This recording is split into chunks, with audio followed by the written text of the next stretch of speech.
అన్ని రంగాల్లో మహిళలు వివక్ష ఎదుర్కొంటున్నారని చెప్పారు మంత్రి సీతక్క. వివక్షతను రూపుమాపేందుకు మహిళలకు తగిన గుర్తింపునిచ్చేలా సమాజంలో మార్పు రావాలని చెప్పారు. మీడియాలో మహిళల పట్ల ఉన్న వివక్షత పోవాలన్నారు.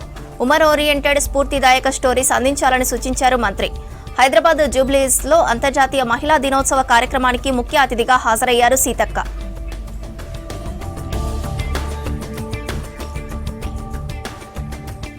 ప్రభుత్వాలకు వారధులుగా పనిచేసేది మీడియా, ముఖ్యంగా మరి వార్తా సేకరణలో ఉన్నటువంటి మీరందరూ. కాబట్టి మీ యొక్క కృషి చాలా అద్భుతంగా ఉండాలి. మరి ఎక్కడ కూడా డైవర్ట్ కాకుండా పబ్లిక్ కు న్యాయం జరిగే విధంగా, పబ్లిక్ ను చైతన్యం చేసే విధంగా, ముఖ్యంగా ఉమెన్ ఓరియంటెడ్ స్టోరీస్ కూడా ఎక్కువ స్ఫూర్తిదాయకమైనటువంటి లేదా శ్రమను గౌరవించేటువంటి విలువలతో కూడుకున్నటువంటి అంశాలను ఈ సమాజానికి తెలియజేసి తద్వారా వాళ్ళలో ఒక మార్పును కూడా మీ కలం ద్వారా, మీ ఛానల్స్ ద్వారా, మీ జ్ఞానం ద్వారా మరి సమాజ మార్పు చాలా గొప్పగా వేగవంతంగా జరగడానికి మీ పాత్ర చాలా గొప్పది అని కూడా నేను భావిస్తా ఉన్నాను.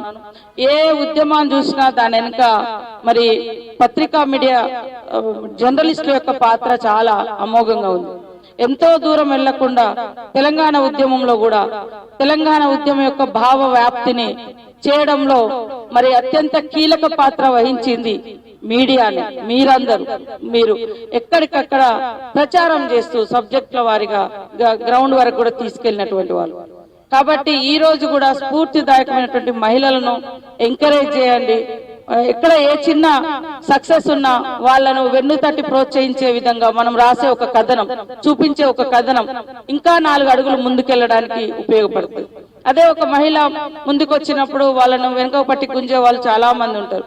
ఇప్పుడిప్పుడే సొసైటీలో మహిళలు బయటకు వస్తా ఉన్నప్పుడు వాళ్ళని ఎదగనీయాలి, గౌరవించాలి, వాళ్ళలో ఉన్నటువంటి అచీవ్మెంట్ ను మనం కొంత గొప్పగా పొగడాలి. ఇట్లాంటి చేసినప్పుడు ఇంకా ఒక అడుగు ముందుకేయాలన్నటువంటి తపన కూడా వాళ్ళలో ఉంటది. అట్లా మీరు మీ రంగాలలో సక్సెస్ఫుల్ గా ఎదగాలి.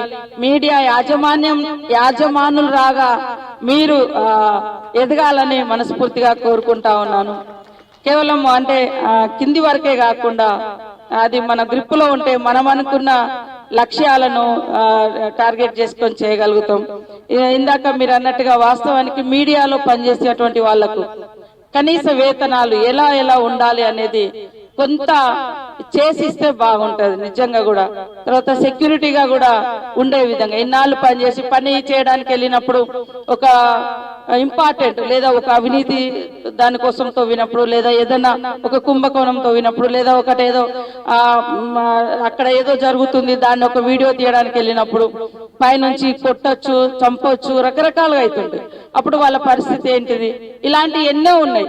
కాబట్టి మీరు అందరు కూడా ఒక పాలసీ లాగా రూపొందించి ఇస్తే నేను తప్పకుండా మా కేబినెట్ లో గాని ముఖ్యమంత్రి గారి దృష్టికి తీసుకెళ్లి ఒక నూతన పాలసీని మనం రూపొందించుకుంటే ఇంకా స్టాండర్డ్ గా, ఇంకా ధైర్యంగా, నేను నిజాన్ని నిర్భయంగా బయట పెడతా, నాకేదైనా అయినా కూడా నాకు ఈ సెక్యూరిటీ ఉంటది నా పిల్లలకు, నా కుటుంబానికి, నాకు అనేది కూడా ఇంకా తెగింపు కూడా రావడానికి కొంత ఆర్థిక సపోర్టు మెంటల్ గా కూడా ఉపయోగపడుతుంది.